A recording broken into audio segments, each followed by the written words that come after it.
Hello， 各位好啊！歡迎大家收睇 CM 日常。今集嘅節目呢，亦都係嚟自我各位玩精工嘅朋友啊。咁今次呢，就換咗兩隻錶俾我啊。咁啊分別係呢一隻啊芝柏啊，同埋呢一隻啊色馬。咁我唔介意，都先講講個價錢啊。呢隻芝柏3500蚊啊，如果各位有興趣。咁呢一隻色馬呢，2500蚊啊。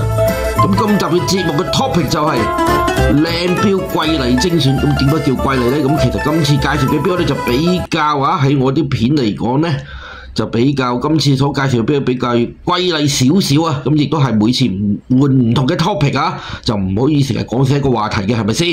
嗱，咁就記得啱睇啱揾啱心水，記得留言同埋關注俾各位嘅回覆啊。咁亦都希望各位多多關注啊。咁唔好講咁多廢話，馬上開始節目。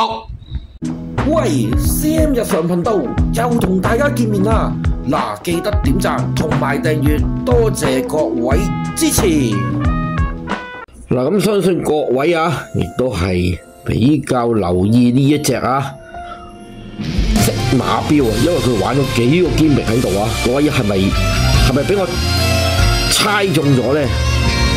嗱，咁呢一隻錶呢，我亦都唔介意啊。頭先亦都講咗價錢啦，而家再講多次，2500蚊。哇，玩咗幾多樣嘢？呢一隻錶係一隻60年代嘅色馬。如果各位有玩過錶嘅，亦都知道色馬呢個牌子咁係一個好老嘅一個瑞士牌子嚟噶啦。咁以前做嘅錶呢，亦都係好有質素嘅色馬。嗱，咁我哋講翻呢隻錶，呢隻係一隻1969年或者65年至69年嘅一隻色馬錶，亦都有一個色馬呢一個好似係數學方程，一個數學嘅一個符號嘅一個 logo SIGMA， 咁佢就有符號叫海虎啊。各位以前有冇睇過一套香港嘅漫畫叫《海虎傳》嗱，佢就係海虎啦，Sea Tiger 海虎啊。我講下笑嘅啫，嗱，咁就呢一隻錶呢，就絕對有一個收藏嘅價值啊！咁我哋先睇睇佢個設計啊。嗱，咁佢個設計呢，佢個圈呢，就係做咗13瓦喺度。如果各位玩開呢個勞力士咁都唔會陌生噶啦，13瓦嘅一個設計啊。咁呢，另外呢，佢個面呢係用咗黑色嘅面啊，黑色嘅面呢，就係用咗呢一個噴砂，咁亦都係一個一個卜面嚟噶，脹地噶，咁亦都係有十字線，有3個堅力黑色嘅噴砂面，13瓦同埋十字線。最過癮呢，佢嗰個日曆係喺6點鐘個位，係喺6點鐘位置亦都有一個放大鏡原裝嘅膠做嘅一個卜鏡亦都配襯埋一個原裝嘅一個圓形嘅放大鏡，白底黑字呢一個日曆尖針大3針設計，哇！成隻錶佢個味道出晒嚟真係你好難揾到第二隻呢隻錶咁咧，佢另外咧呢隻錶咧嗰個設計咧，其實都係有少少偏向勞力士嘅一個味道喺度嘅。各位睇下佢嗰個耳仔位就知噶啦。咁佢亦都係一個傳統勞力士都會有嘅一個耳仔位咁佢亦覺得係一個厚嘅一個包金嚟嘅。咁當然啦，咁耐歷史呢隻錶係咪60年代？咁佢亦都係有一啲剝落咁亦都係一個冇辦法嘅，亦都係正常嘅。咁呢隻我其實覺得呢，佢係有少少似呢個天梭帆船嗰隻佢係耳仔邊嗰隻但又唔係話真係似，即係咁似嗱。咁原裝嘅巴的。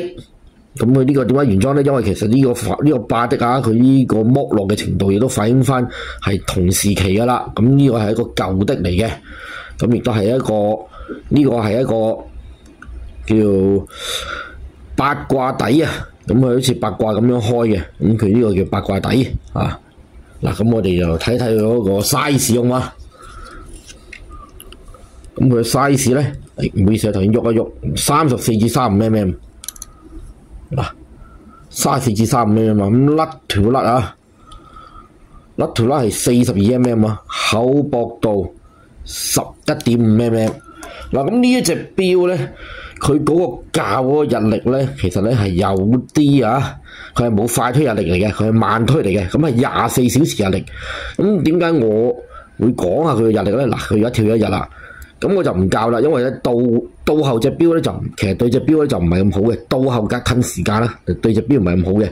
咁我亦都講下啦。咁呢一隻咧，其實咧佢係有後推日曆嘅喎。咁我朋友話呢一隻錶咧，如果當你倒翻去倒後24小時咧，佢亦都會褪翻琴日嘅喎。但係佢係冇快推，亦都係冇上三下三咁樣跳日曆嘅。佢完完全全係一隻24小時先至推嘅一隻手錶嚟嘅。咁最後咧，我哋又睇下佢嘅機芯啦。咁呢隻錶亦都係做過沒有嘅。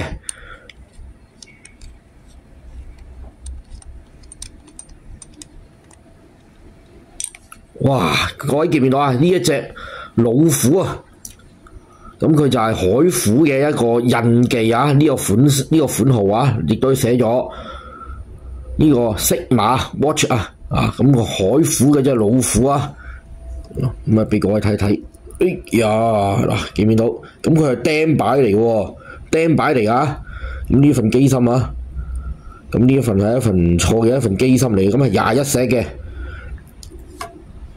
咁亦都俾我睇睇佢嗰個底啦，原裝底嚟嘅，亦都係咁2500蚊咁相當之有呢個收藏嘅價值啊！各位有冇留意到咁佢係金銀潤嚟嘅喎，嗰個機芯咁佢呢個陀係金色嚟嘅，金色嚟噶，金色陀佢係有少少玫瑰金咁樣嗰隻金色陀咁相當之有心思嘅呢隻錶。咁另外一隻咧，亦都係差唔多時期啦。佢亦都係相信未到70年代嘅，咁係一個60年代嘅芝柏。先講個價錢先，3500蚊咁點解話哇3000幾蚊？喂大佬，芝柏10大名錶嚟噶嘛？芝柏假假地都係10大名錶嚟噶嘛？嗱，咁呢一隻咧係一隻69年至70年嘅一隻。應該係70年代頭或者69年就係同頭應該差唔多65至69嗰啲時間嘅。咁呢一隻咧係一隻鋼色嘅一隻芝柏。咁其實好簡單，成隻錶個設計咧，佢係用咗簡約為主。咁佢係用咗一個鋼色嘅面帶鐳射嘅，而佢特別嘅地方咧，佢個 GP 個 logo 咧，佢係用咗一個呢一塊章呢一塊咁嘅電視型嘅咩章就寫咗 GP， 用黑油寫 GP 咁呢一樣嘢係比較少見嘅，就打喺6點鐘上少少嘅位置嗱，咁咧就亦都係打咗少少 make 芝柏呢個字咁咧亦都係有佢呢一個 matic 嘅一個獨特嘅呢一個 matic 呢一份機芯係佢應該係佢自家噶啦。咁咧亦都有日曆咁係慢推日曆嚟噶，同頭先嗰隻一樣。咁你當佢24推日曆咧，即係24小時先跳一跳咧，咁穩陣啲。呢隻我就唔敢保證有冇上三下三。咁亦都係白底黑字日曆亦都有日曆框呢隻。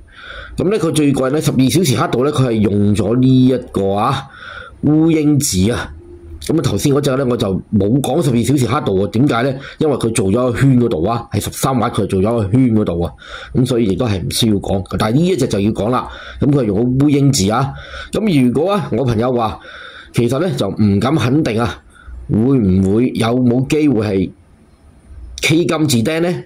只係我哋戴個頭盔啦，咁可能有咁嘅機會，因為始終你芝柏都係一個叫做顯赫啲嘅一個牌子咁佢可能亦都通常烏鷹字其實嗰個年代係比較普遍用呢個金字釘，咁呢一隻咧我哋又冇去驗過，當然我哋冇去驗過係咪金字釘啦。亦都我同各位講同各位買家講，如果有興趣嘅朋友講有咁嘅機會，但係唔保證，亦都唔代表呢一隻有冇只係有咁嘅機會咁佢亦都係用咗一個60年代嘅一個卜面咁係入邊個面係卜咁亦都係一個鐳射嘅一個好靚成隻錶。咁另外3個刻度咧，佢係用咗呢個長方格嘅一個階磚喺12點、6點同埋9點嘅位置。咁大3針尖針就係呢一隻錶嘅一個特色，佢係冇圈嘅呢隻錶。咁亦都好簡單係一個芝柏常用嘅一個款式咁各位睇睇佢呢個應該係原裝嘅一個巴的，係啦，原裝嘅巴的，原裝嘅 GP 嘅一個巴的。咁佢呢個咧就比較難少少去影酸落去，點解咧？因為其實呢個巴的係像卜起嘅， book 嘅一個巴的嚟㗎，咁係比較少有嘅。咁個底咧亦都係啦，一個飛碟底啊。咁我哋睇睇佢係咩 size 先好嘛？咁佢呢隻錶好薄喎，各位見唔見到啊？咁佢個 size 咧就應該都係34mm 啦。咁係啦，佢60、70年代咧係比較流行34mm嘅。咁咧呢邊啊，30幾mm 呢邊，兩邊唔同嘅。嗱，咁我度下呢邊啦，呢邊就32至32.5mm 啊，呢邊就咁啊甩to甩就41.2mm， 41.5mm 啊！嗱，再度多次俾各位睇，咁啊可能呢邊肥啲啊，咁啊係好工整嘅34mm， 咁啊亦都交住佢卜鏡啊，咁啊唔過10mm 啊呢隻錶啊，呢個厚薄度，咁我都頭先講咗啦，係好薄啊呢隻錶，咁啊交做嘅卜鏡啊，嗱咁啊最後啊都俾各位睇睇個機芯喎，嗱咁呢一隻咧。就應該就再要靚啲啦，因為始終啊芝柏啊1791年呢個牌子，嗱各位見唔到，咁啊亦都打咗佢芝柏呢個 Geomatic 係嘛？我唔係好清楚啦。咁佢係會打一個夾板度嘅 Swiss Make 啊，嗱各位見唔到，咁啊幾多石啊？25石啊，25石 Swiss Make。咁咧，佢呢隻錶個機芯咧，佢係我感覺啊，嗱，佢係有少少鍍鋁嘅，佢係鍍咗鋁啊，應該係鍍咗鋁啊，咁亦都係一個高級嘅機芯嚟啊，嗱，咁啊好靚喎份機芯，嗱係啦，鍍咗鋁啦，咁佢係有鍍咗鋁嘅，咁即係證明係一份高級嘅一份機芯啊，咁亦都俾各位睇睇啊，咁芝柏嗰個底咧，亦都有呢個啊，芝柏呢個金章嘅，亦都打咗喺個底嗰度啊。咁啊，非常之靚啊！咁幾多錢啊？各位有興趣啊？3500蚊啊呢隻啊，3500蚊啊，係一隻自動啊25寫嘅一隻芝柏手錶。咁啊，希望各位喜歡我今日嘅推介啦。咁啊，去到最後啊，亦都係將兩隻錶啊就咁搭上手啊！咁亦都係各有千秋，各有味道啊！咁啊記得啦，一隻就係2500啊，一隻咧就係3500，咁大家相差就係1000蚊啊！咁係色馬同埋芝柏，下一集再見，拜拜！各位如果有興趣嘅話，就請留言，記得 subscribe 同埋 share 我個頻道，下條片再見，拜拜！